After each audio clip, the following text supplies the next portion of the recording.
Budget इजलास के हवाले से अगरचे हमारी पार्टी के पार्लिमानी लीडर ने बातें की और बजट का अहाता किया, कुछ बातें ऐसी है जो मैं ज़रूरी समझा कि मुख्तसर आपकी इजाज़त से सामने रखूं।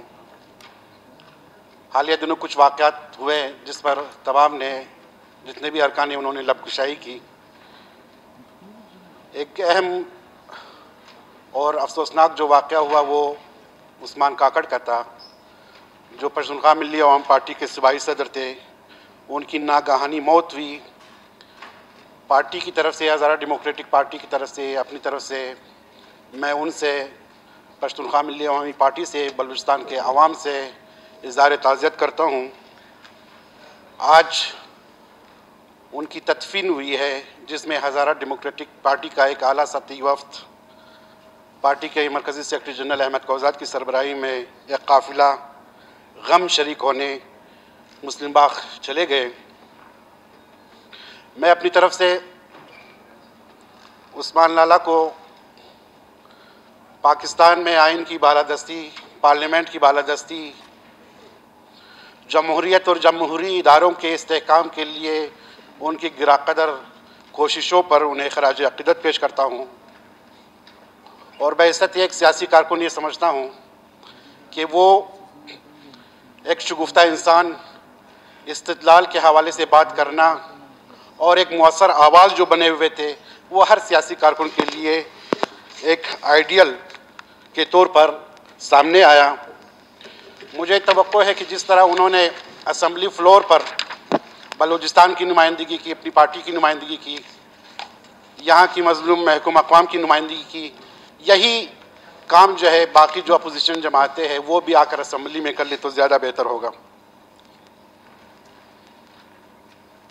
18 जून का जो वाक़या पेश आया हम सब के सामने हैं। इस पर इज़हार मज़म्मत भी हुआ, हर किसी ने मज़म्मत भी की। इस पर आपकी गुड ऑफिस की तरफ से इंक्वायरी भी हुई है, होने जा रही है। हुकूमत ने भी कुछ स्टेप्स लिए हैं। एक खुद साख्ता गिरफ्तारियाँ भी वहाँ पर शो कराई जा रही है। लेकिन मैं समझता हूँ कि जो 1,23,00,000 अवाम ने हर हल्के से, हर ज़िले से जो नुमाइंदा मुंतखब करके इस ऐवान में भेजा है, तो ये बलूचिस्तान के अवाम का एक घर है, बलूचिस्तान के अवाम का एक मकान है जहाँ पर उनके बड़े बेटे हैं और उनकी तकदीर के फ़ैसले करते हैं, उनकी तरक्की और खुशहाली के मंसूबे बनाए जाते हैं, पॉलिसी साजी होती है। अब हमें जो है लोगों ने इसलिए नहीं भेजा है कि हम असम्बली की गेट की चौकीदारी कर ले, वहाँ बैठे वहाँ ताले लगाए, या हमें लोगों ने इसलिए नहीं भेजा कि हम जाकर गमले तोड़े और शीशे तोड़े और पार्लिमानी जमहूरी तर्ज़ सियासत को इस तरह, इस रंग में लाए कि कल अवाम का जो एक एतबार है, जो एक एतमाद है असम्बली पर या अपने नुमाइंदों पर, वो ख़त्म हो जाए। 18 जून का जो वाक़या हुआ है वो सिर्फ असम्बली से ताल्लुक़ नहीं रखता, इसके असरात तो माशरे में नज़र आएंगे। जो नफ़रत सियासी पार्टियों के दरमियान, जो सियासी कारकुनों के दरमियान एक गलतफहमी जो जन्म ले रही है, उसकी पैदावार कौन है, ये संजीदा तौर पर इसको सोचना चाहिए। जो जमातें कर रही है, जो ज़िम्मेदार हैं, इसमें मैं खुद अपने आप को भी ज़िम्मेदार समझता हूँ।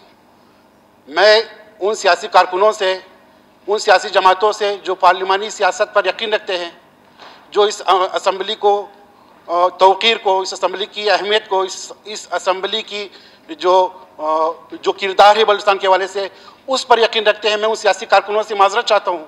मैं शर्मिंदा हूँ कि ये जो वाक़यात हुए हैं हमारी आइंदा नस्लों पर इसके क्या असरात पड़ेंगे। ये हमें बहुत संजीदगी से सोचना चाहिए। सिर्फ असम्बली का मामला नहीं है, यहाँ पूरी बलूचिस्तान में इस वक्त बहस हो रही है कि असम्बली में क्या हुआ। हमें बैसत पार्लियामेंटेरियन, बैसत सियासी कारकुन, हमें भी सोचना चाहिए, हमें भी देखना चाहिए कि हम इसका हल किस तरह निकाल सकते हैं, हम मुफाहमत की तरफ किस तरह जा सकते हैं, हम अरकान को वापस कैसे ला सकते हैं। इस हवाले से भी हमें अपना किरदार, जिम्मेदाराना किरदार अदा करना चाहिए।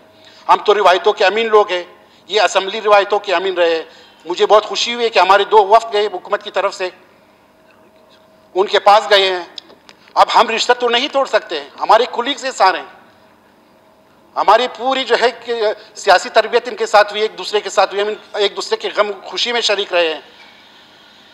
जो ही ये वाक़या हुआ है, ये मेरा इखलाकी फ़र्ज़ था, मैंने सना मैंने अहमद नवाज़ को फ़ोन किया, मैंने शकीला नवी देवार को फ़ोन किया उनकी अहवाल कुर्सी के लिए, मैंने बाबू रहीम महंगल को फ़ोन किया।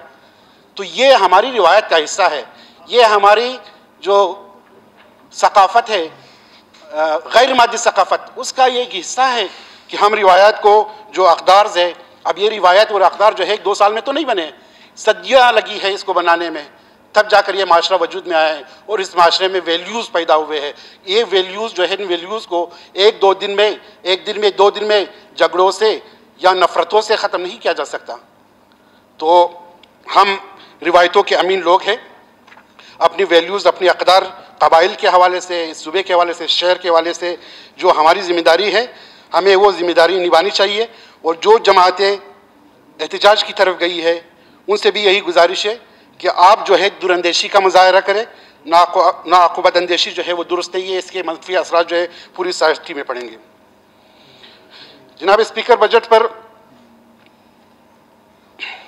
बहुत मुफस्सल अंदाज में बात हुई है, सब ने बात की है, मैं सिर्फ कोयटा के हवाले से बात कर लूँगा कि ज़ाहिर है बजट आमदनी और अखराजात का जो एक तखमीना होता है कि हमारे सूबे की आमदनी कितनी होती है, फिर उसके बाद अखराजात हमारे क्या हैं। तो बदकिस्मती ये है कि इतनी वसी रकबे पर जो हमारा सूबा मुश्तमिल है, इसमें हमारी आमदनी उतनी नहीं है। जो फेडरल से कुछ मिले हैं उससे उन वसाइल में रहते हुए जो बजट बनाई गई है, यकीनन वो बजट जो है आवाम दोस्त भी है और आवाम की मुश्किलात के हल की तरफ एक अच्छी कोशिश भी है। खुसूसन जो बलूचिस्तान रेवेन्यू अथॉरिटी बनी है उससे जो हमारी आमदन बढ़ रही एक हौसला अफजा अमल है। इसी तरह कोयटा शहर में मैं अपने हल्के की अगर बात कर लूँ तो मेरा हल्का गुज़श्ता 40 साल से वहाँ पर डेवलपमेंट का काम नहीं हुआ। गुज़श्ता 3 साल से नॉन स्टॉप वहाँ पर तरक्याती अमल जारी है जिससे आवाम खुश है। यकीनन पिछले बजट जो था, उससे पहले बजट जो था, वहाँ पर इंफ्रास्ट्रक्चर का काम हो रहा है, तालीम, जिस तरह खालिद साहब ने बताया कि जो हमारी स्कीमें हैं, जो हमारे हल्के की स्कीमें हैं, वो सारे SDGs रिलेटेड है, यानी सस्टेनेबल डेवलपमेंट गोल्स के जो अहदाफ है, हमने कोशिश की है कि अपने जो हल्के के जो बजट है जहाँ पर हमारी तरक्याती स्कीमें जाएंगी वो भी जो है उसके साथ रिलेटेड हो कि हमने वहाँ पर गुर्बत का खात्मा करना है, आवाम का मियारी ज़िंदगी बेहतर बनाना है, वहाँ पर जो है साफ़ पानी देना है लोगों को, वहाँ पर जो एनर्जी का मसला है।